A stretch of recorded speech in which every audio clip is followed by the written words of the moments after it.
Assalamu alaikum students of class 7, how are you? I hope that you are good and fine at your home. So students, आप सबकी ईद कैसी गुजरी? I hope कि आपकी ईद बहुत अच्छी गुजरी होगी। जैसा कि आपको पता है कि हमारे पास एक वीक की छुट्टियां थी, हमें ईद की जो है वो छुट्टियां होने की वजह से हमारे जो है वो लेक्चर्स डिलीवर नहीं हुए थे। अब हम जो है वो अपना नेक्स्ट मंडे से यानी कि आज से हमारे लेक्चर स्टार्ट हो गए हैं, तो आज से हम अपना जो है वो काम स्टार्ट करेंगे। जैसा कि आपको पता है कि प्रीवियस में हम लोगों ने अपना लेसन ख़त्म कर लिया था, हमारा कॉपी वर्क कंप्लीट हो गया था। आज जो है वो हम अपने न्यू चैप्टर की रीडिंग स्टार्ट करेंगे। तो चलते हैं क्लास अपनी रीडिंग की तरफ। तो क्लास हम हैं पेज नंबर 45 पर और आज हम पढ़ेंगे यूनिट नंबर 4 की reading, the Carew murder case. बहुत ही इंटरेस्टिंग यूनिट है हमारे पास, the Carew murder case, Carew के कत्ल का केस। ये एक जो है स्टोरी ये एक मर्डर केस की है। ये क्योंकि ये एक नावल है, the strange case of doctor Jekyll and mister hide. ये नावल लिखा था रॉबर्ट ल्यू स्टीवन ने, जो कि 1886 में जो है वो पब्लिश हुआ था। उसमें जो है उसमें से ये जो है वो लिया गया है। आपका जो यूनिट है इसमें जो हम लोग जो ट्रांसलेशन करेंगे यानी कि जितना भी लेसन लिया गया है ये सब उसमें से लिया हुआ है। तो ये क्योंकि स्टोरी है, नावल जो है ये है लंदन के थे एक मिस्टर ट्रिसन नामी वकील थे, उनके बारे में, जो कि अपने पुराने दोस्त डॉक्टर हेनरी जैकल और जो कि हेनरी जैकल जो है उसके बारे में, उसके अजीबोगरीब वाक़यात के बारे में, उनके बारे में, और एडवर्ड हाइड। ठीक है। अब जो डॉक्टर जैकल थे ना, ये एक मेडिसिन खाकर, एक दवाई पीकर यानी कि एक शरबत पीकर जो है वो शैतान में चेंज हो गए थे। तो अब जो है वो डॉक्टर जैकल जो है वो दोबारा से अच्छा इंसान नहीं बनना चाहता। जब वो शैतान में चेंज हो जाता है, तब्दील हो जाता है, तो उसका नाम जो है वो मिस्टर हाइड कर दिया जाता है। तो मिस्टर हाइड कभी भी दोबारा डॉक्टर जैकल नहीं बनना चाहता। तो स्टीवनसन था, उसने ये नावल जो है वो तब लिखा था जब वो बीमार था, और उसने बहुत जल्दी ये नावल लिखा था, और ये नावल जो है वो बहुत ज़्यादा कामयाब है और बहुत ज़्यादा फेमस भी है। तो चलते हैं हम अपने स्टोरी की तरफ कि हम लोगों ने जो है वो स्टोरी में क्या पढ़ना है। तो स्टोरी पढ़ने से पहले अब हम जो है वो अपने वर्ड्स में मीनिंग्स को डिस्कस करेंगे। फर्स्ट वर्ड है हमारे पास क्लिंच्ड, जिसका मतलब है कन्फर्म यानी कि तस्दीक करना। नेक्स्ट वन है हमारे पास कोनीजर, जिसका मतलब है an expert in judging what is considered fashionably tasteful. इसका मतलब है कि फ़न का कदरदान। ठीक है। डिंगी तंगो तारीख, डार्क एंड ग्लूमी। डिसइंटर दरियाफ्त करना, डग अप या डिस्कवर्ड। फैंसीफुल ख्यालात से भरपूर, फुल ऑफ इमेजिनेशन। सिंगुलर बेमिसाल यानी कि यूनिक। ओडियस काबिल नफ़रत, हेटफुल। स्टर्लिंग ये ब्रिटिश करेंसी का नाम है। ट्रिफल बहुत कम यानी कि थोड़ा। अंबर ये डार्क येलो या ब्राउन कलर को जो है वो कहते हैं। तो चलते हैं अपने लेसन की तरफ, रीडिंग की तरफ।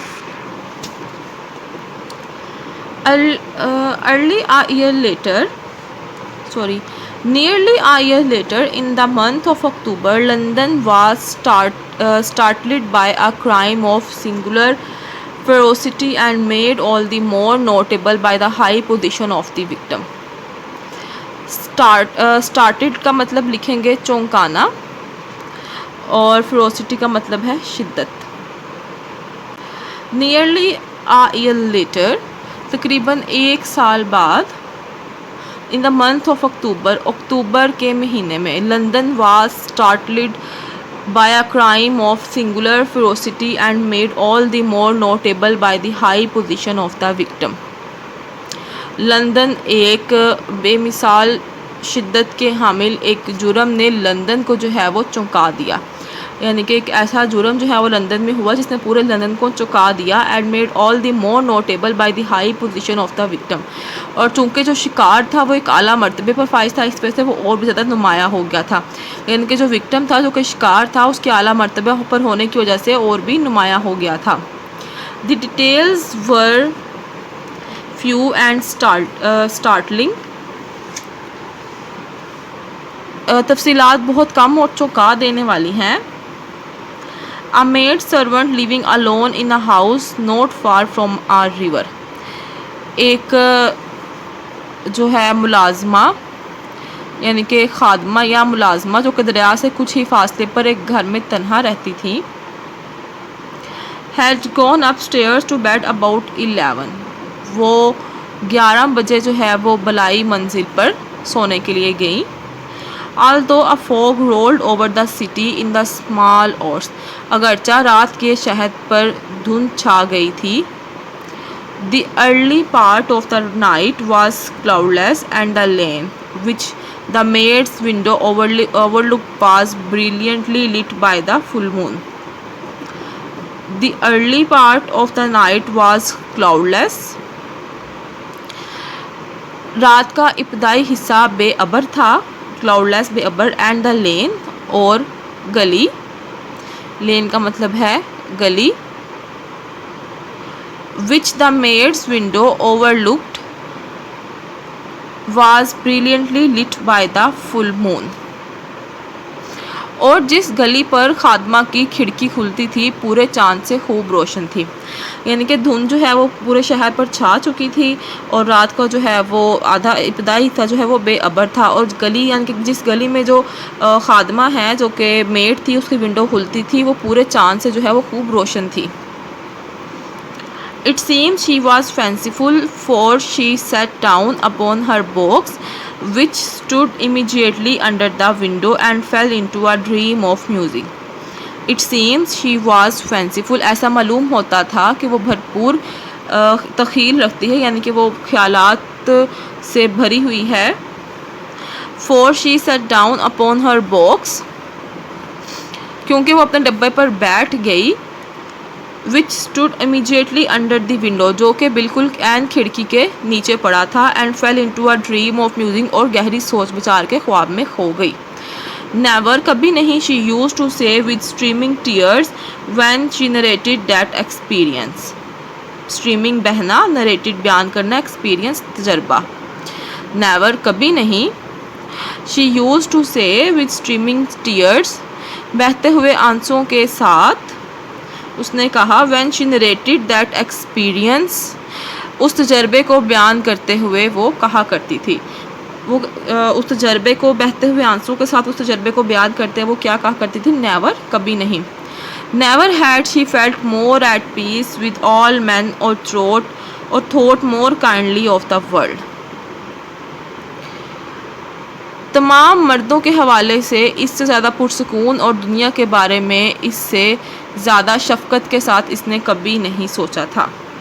And as she so sat, she became aware of an aged and beautiful gentleman with white hair, drawing near along the lane and advancing to meet him, an other and very small gentleman to whom at first she paid less attention. And as she so sat, और जब वो इस तरह बैठी या जब वो यूं बैठी, she become aware of an aged and beautiful gentleman with white hair, तो उसे एहसास हुआ एक मोमर और एक उसे एहसास हुआ कि एक सफ़ेद बालों वाले मोमर और ख़ूबसूरत शख्स का, drawing near along the lane, गली में करीब आने का, या फिर गली में जो है उसे उस शख्स के आगे बढ़ने का एहसास हुआ। And advancing to meet him and other a very small gentleman to whom at first she paid less attention, उससे मिलने के लिए आगे बढ़ने का, एन अदर और एक और, एंड वेरी स्मॉल जेंटलमैन एक जो है नहायत मुख्तसर आदमी, to whom at first she paid less attention, जिसको इब्तिदा में कम तवज्जो दी। जब वो यूँ बैठी हुई थी तो एहसास हुआ कि गली में एक सफ़ेद बालों वाले मोमर और ख़ूबसूरत शख्स के करीब आने का, और उससे मिलने के लिए आगे बढ़ने का, और इसके अलावा उसे एहसास हुआ वहाँ पे एक और मुख्तसर आदमी का जिसको उसने इब्तिदा में जो है वो कम तवज्जो दी। When they had come within speech, with just under the maid's eye, the older man bowed and accosted to other with a very pretty manner of politeness. Board झुका हुआ, अकोस्टेड मुखातब होना, पोलाइटनेस शाइस्तगी से। When they had come with in speech, और जब वो बात करने की हद तक एक दूसरे के which was just under the maid's eyes, एक दूसरे के करीब आ गए जो कि खादमा की निगाहों के आए नीचे था। The older man bowed and accosted the other with a very pretty manner of politeness. तो जो मोमर आदमी था वो झुका और नहायत शाइस्तगी के साथ दूसरे से बात की।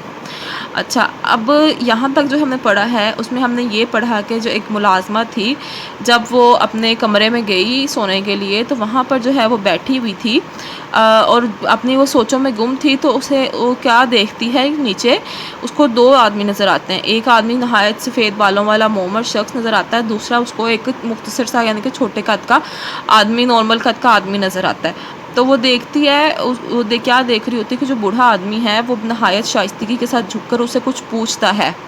ठीक है। It did not seem as if the subject of his address were of great importance.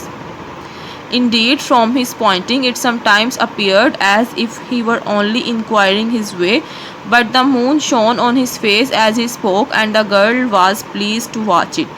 It seemed so innocent and full of kindness. It did not seem as if the subject of his address were of great importance. ऐसा नहीं लगता था कि इसका मुखातब कोई बहुत अहम आदमी है। Indeed, from his pointing, it sometimes appeared as if he were only inquiring his way. बल्कि इसके इशारा करने से किसी वक्त ऐसा लगता कि जैसे वो सिर्फ रास्ता पूछ रहा है। But the moon shone on his face as he spoke. लेकिन इसके बोलने के दौरान चांद की रोशनी इसके चेहरे पर चमकी। And the girl was please to watch it, और लड़की को इसे देखकर अच्छा लगा। It seem so innocent and full of kindness, ये नहायत मासूम और शफकत भरा मालूम होता था। Presently her eye wander to the other, इसी वक्त इसकी नज़र भटकती हुई दूसरे की तरफ गई। And she was surprise to recognise in him a certain mister Hyde, who had once visited her master and for whom she had conceived a dislike. She was surprised to recognize in him a certain Mr. Hyde. तो इसे एक mister height के तौर पर पहचान कर रह गई। who had once visited her master and for whom she had conceived a dislike, जो एक मरतबा इसके मालक से मिलने आया था और जिसके लिए इसने दिल में नापसंदीदगी पाल रखी थी। अब दूसरा आदमी वो कौन था, वो लड़की ने पहचान लिया कि वो मिस्टर हाइड था, जो कि एक दफ़ा उसके मालक से भी मिलने आया था। He had in his hand a heavy can with which he was fiddling, but he answered never a word and seemed to listen with an ill-contained impatience. He had in his hand a heavy can. उसके हाथ में एक नहायत वज़नी छड़ी थी, heavy can भारी छड़ी या वज़नी छड़ी, with which he was fiddling, fiddling मतलब वक्त ज़ाया करना भी होता है, जिसके साथ वो खेल रहा था या वक्त ज़ाया कर रहा था। But he answered never a word, लेकिन उसने एक भी बात का जवाब ना दिया। And seem to listen with an ill contained impatient, और वो बड़ी मुश्किल से, नाखुशगवारी से, बेसब्री से बात सुन रहा था। And then all of sudden he broke out in a great flame of anger, और फिर एकदम वो गुस्से से भड़क उठा।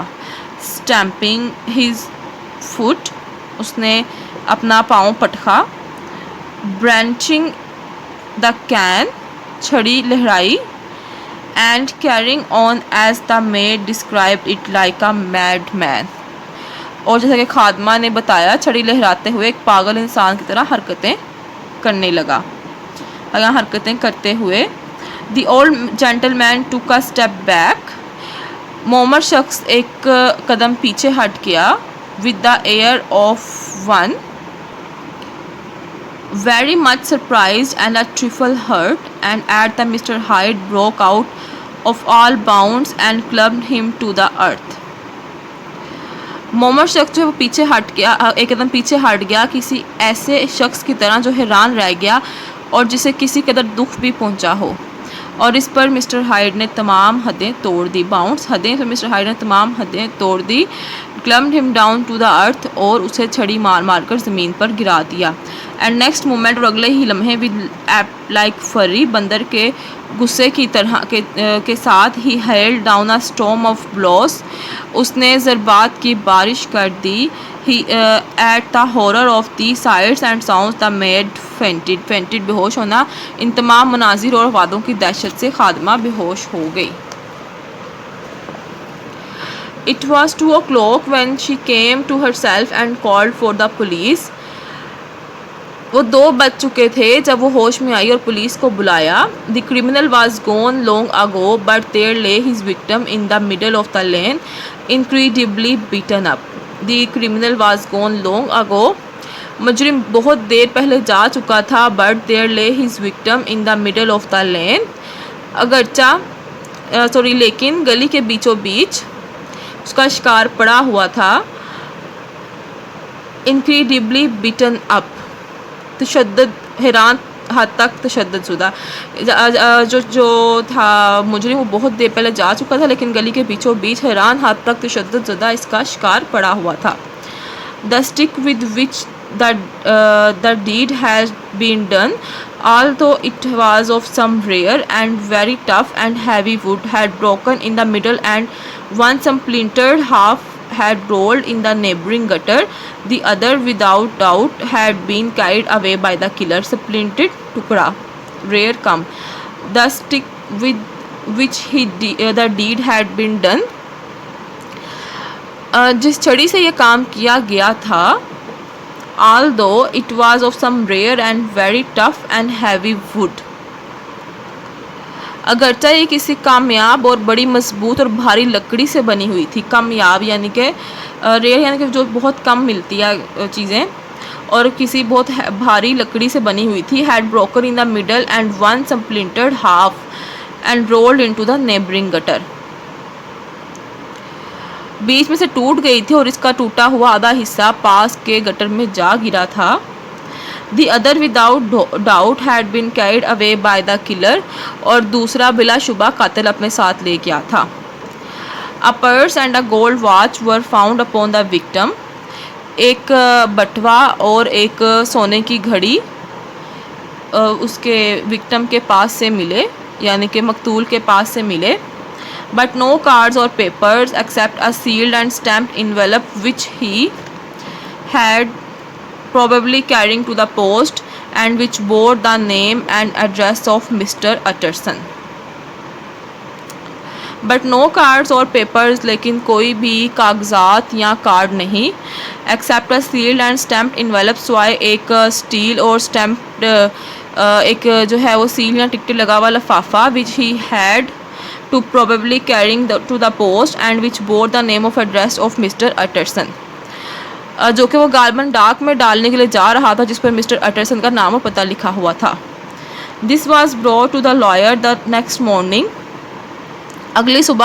इसे अगली सुबह वकील के पास लाया गया। Before he was out of bed, इसके बिस्तर से निकलने से पहले। And he had no sooner seen it, और जैसे ही इसने देखा। And been told the circumstances, और हालात के बारे में बताया गया। Then he shot out a solemn lip, तो इसके चेहरे पर संजीदगी छा गई। आई शैल से nothing till I have seen the body, said he, मैं जब तक लाश को ना देख लूँ मैं कुछ नहीं कहूँगा, उसने कहा।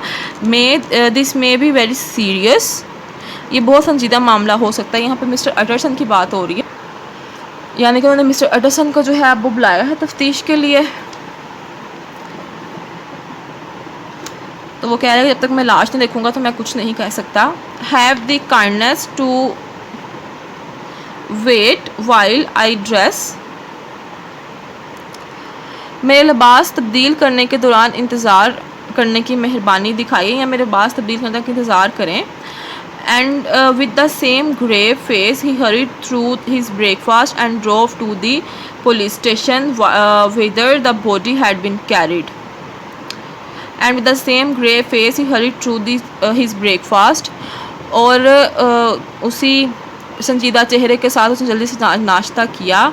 And drove to the police station, और फ़ौरन जो है वो अपने गाड़ी पर या अपनी घोड़ा गाड़ी में पुलिस स्टेशन आया। Whither the body had been carried, जहाँ लाश ले जाई गई थी। As soon as he came into the cell, he nodded. Yes, said he. As soon as he came into the cell, और जब इसे कोठरी में लाया गया, या जैसे ही वो कोठरी में आया, इसने जो है वो हाँ में सर हिलाया। सेड ही, उसने कहा, आई रिकग्नाइज हिम, मैं इसे पहचानता हूँ। I am sorry to say that this is Sir Danvers Carew, मुझे जो है वो अफसोस के साथ कहना पड़ेगा कि ये सर डैनवर्स कैर्यू हैं। गुड ग्रीव सर, ओह खुदाया सर, एक्सक्लेम द ऑफिसर, जो ऑफिसर था उसने बहुत ज़्यादा यानी कि हैरान होते हुए कहा, इट इज़ पॉसिबल, क्या ये मुमकिन है। And next morning his I lightened up with professional ambition, और अगले ही लम्हे इसकी आंखें पेशावराना आर्ज़ूमंदी से चमक उठीं। This will make a deal of noise, he said, इस पर खूब शोर मचेगा, इसने कहा। And perhaps you can help us to the man, और and he briefly narrated what the maid had seen and showed the broken stick. And perhaps you can help us to the man, और शायद आप आदमी तक पहुंचने में हमारी मदद कर सकें। And he briefly narrated what the maid had seen and showed the broken stick. और मुख्तसर बयान किया जो खादमा ने देखा था और टूटी हुई छड़ी दिखाई। यानी कि जो इंस्पेक्टर था उसने फ़ौरन जो है वो पहले तो इंस्पेक्टर बहुत हैरान हुआ ये सुनकर कि ये सर जो है वो क्रू है, यानी कि ये सर डैनवर्स क्रू है। तो उसके बाद ही जो है वो उसने उसको फ़ौरन बताया, जो कि मेड ने उनको बताया था, और एक टूटी हुई छड़ी भी दिखाई। Mr. Utterson had already quailed at the name of Hyde, but when the stick was laid before him, he could doubt no longer. Broken and battered as it was, he recognized it for one that he had himself presented many years before to Henry Jekyll. Mr. Utterson had already quailed at the name of Hyde. Mr. Utterson जो है वो hide के नाम से पहले ही झटका खा चुका था। But when the stick was laid before he could no doubt no longer. लेकिन जब छड़ी इसके सामने रखी गई तो वो शोभा मज़ीद जो है वो मज़ीद शक में मुब्तला ना रह सका। Broken and battered as it was, जो कि टूट फूट का शिकार होने के बावजूद, he recognized it for one that he had himself presented many years before to Henry Jekyll. उसने इसे ऐसी छड़ी या ये छड़ी के तौर पर पहचान लिया जो कि उसने खुद हेनरी जैकल को कई साल पहले तोहफा दी थी। Is this Mr. Hyde a person of small stature? He inquired. क्या ये मिस्टर हाइड मुख्तसर कद कामत का आदमी है? इसने दरियाफ्त किया, यानी कि समझ सके एक छोटे कद का आदमी है। Particularly small and particularly wicked looking is what the maid calls him, said the officer. Particularly small and particularly wicked looking, खुसूसी तौर पर मुख्तसर और खुसूसी तौर पर जो है वो अजीब सा दिखने वाला, is what the maid calls him, said the officer. खादमा ने इसके बारे में यही कहा है, अफसर ने कहा। Mr Utterson reflected and then raising his head, Mr Utterson ने गौर किया और फिर सर उठाते हुए कहा, if you will come with me in my cab, he said, I think I can take you to his house. अगर आप मेरी गाड़ी में मेरे साथ चलें, इसने कहा, मेरा ख्याल है मैं आपको इसके घर तक ले जा सकता हूँ। तो स्टूडेंट्स, यहाँ पर आज की हमारी रीडिंग जो है वो कंप्लीट होती है। आज हमने जो है वो हाफ से ज़्यादा चैप्टर की रीडिंग किया। कल इंशाल्लाह हम चैप्टर को ख़त्म कर लेंगे। तो बहुत इंटरेस्टिंग स्टोरी है, देखते हैं कि उनको जो है वो किलर मिलता है या नहीं मिलता। इसके लिए हमें जो है वो कल नेक्स्ट रीडिंग का वेट करना पड़ेगा। तो कल तक के लिए आप इसको अच्छी तरह से सुने, इसको याद करें, अपना खूब ख्याल रखिएगा। स्टे होम, स्टे सेफ़, अल्लाह हाफिज़।